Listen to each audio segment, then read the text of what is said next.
میرے پاس درجہ خامسہ کا ایک طالب علم آیا جو کسی مسجد میں امامت بھی کرتا ہے۔ اس نے مجھ سے کہا کہ مفتی صاحب، جس مسجد میں میں امامت کراتا ہوں اس مسجد میں میرا ایک مقتدی وہ غیر مقلد ہے، یعنی 4 اماموں میں سے کسی امام کی تقلید نہیں کرتا۔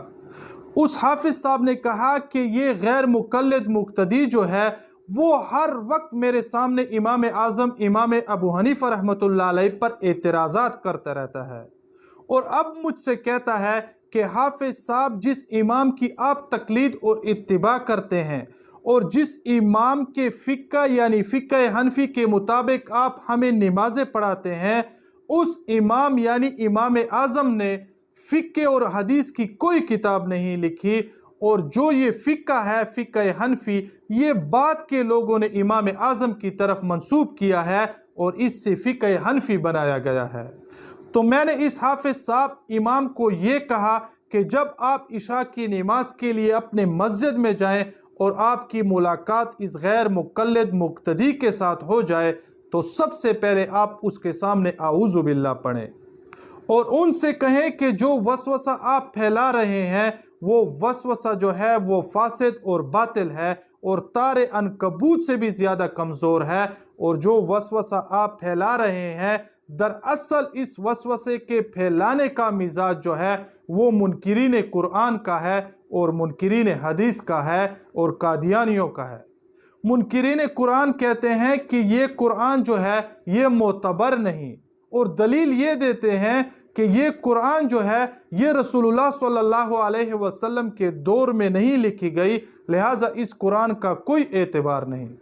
اسی طرح منکرین حدیث کہتے ہیں کہ ان احادیث کی کتابوں کا اور ان احادیثوں کا کوئی اعتبار نہیں، اور دلیل میں یہ کہتے ہیں کہ رسول اللہ صلی اللہ علیہ وسلم کے دور میں اور رسول اللہ صلی اللہ علیہ وسلم کے حیات مبارکہ میں حدیث کی کوئی کتاب نہیں لکھی گئی اور نہ کسی حدیث کو تحریر کیا گیا ہے، لہٰذا یہ بعد کی احادیث ہیں رسول اللہ صلی اللہ علیہ وسلم کے چلے جانے کے بعد، اور یہ رسول اللہ صلی اللہ علیہ وسلم کی طرف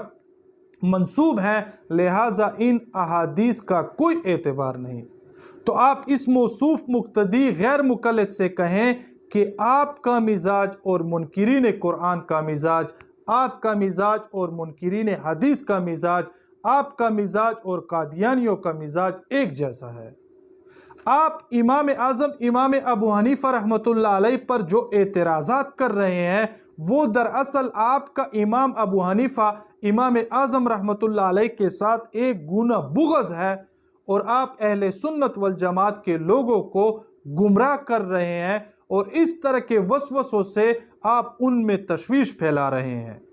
آپ ان سے یہ کہیں کہ یاد رکھیں کسی شخص کے عالم اور فاضل، ثقہ اور امین اور راسخ فی العلوم کے لیے کسی کتاب کا لکھنا ضروری نہیں، اور نہ کسی امام کی تقلید اور امام کی اتباع کے لیے اس امام کا کوئی کتاب لکھنا شرط ہے،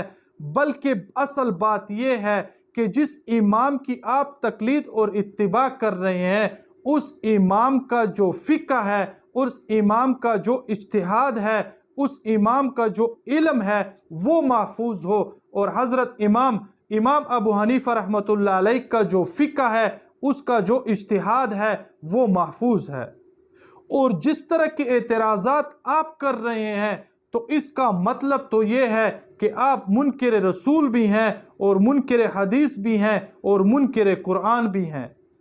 اور جو اعتراض آپ کر رہے ہیں تو یہ اعتراض تو منکرین حدیث کرتے ہیں، اور جو اعتراض آپ کرتے ہیں وہ منکرین قرآن کرتے ہیں، اور جو اعتراض آپ کرتے ہیں وہ قادیانی کرتے ہیں، اور قادیانی کہتے ہیں کہ ہمارے مرزا غلام نے متعدد کتابیں لکھی ہیں اور العیاذ باللہ محمد صلی اللہ علیہ وسلم نے کوئی کتاب نہیں لکھی۔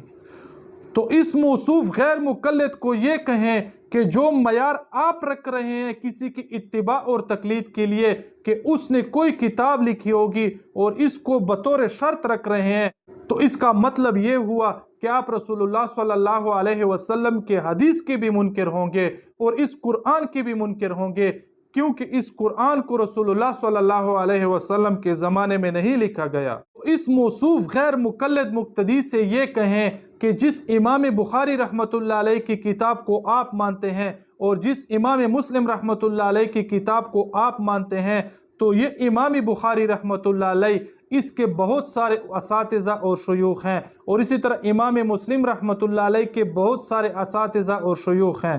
جن سے امام بخاری رحمۃ اللہ علیہ اور امام مسلم رحمۃ اللہ علیہ حدیث روایت کرتے ہیں، اور اکثر ان میں سے جو راویان سے حدیث کرتے ہیں روایت، انہوں نے بھی کوئی کتاب نہیں لکھی۔ تو اس کا مطلب یہ ہوا کہ پھر تو آپ امام بخاری رحمۃ اللہ علیہ کی بخاری شریف کو بھی نہیں مانیں گے، اور امام مسلم رحمۃ اللہ علیہ کی مسلم شریف کو بھی نہیں مانیں گے، کیونکہ امام مسلم اور امام بخاری رحمہم اللہ کے بہت سارے مشائخ نے اور بہت سارے اساتذہ نے کتابیں نہیں لکھی، لہٰذا آپ کے معیار کے مطابق پھر تو ان کی حدیث بھی لینا وہ آپ کے مطابق صحیح نہیں ہوگا، لہٰذا آپ نے جو معیار رکھا ہوا ہے وہ معیار جو ہے وہ فاسد اور باطل ہے،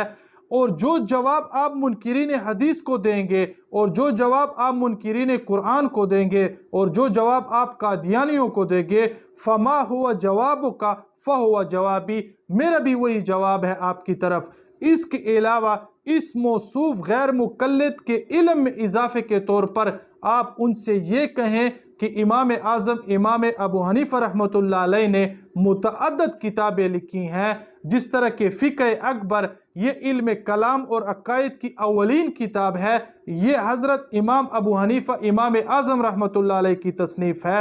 اس کے علاوہ العالم والمتعلم جو ہے، اس کے مصنف بھی امام اعظم امام ابو حنیفہ رحمۃ اللہ علیہ ہے، اور کتاب الآثار جو ہے بروایت امام یوسف اور امام محمد رحمہم اللہ، یہ بھی امام اعظم امام ابو حنیفہ رحمۃ اللہ علیہ کی تصنیف ہے۔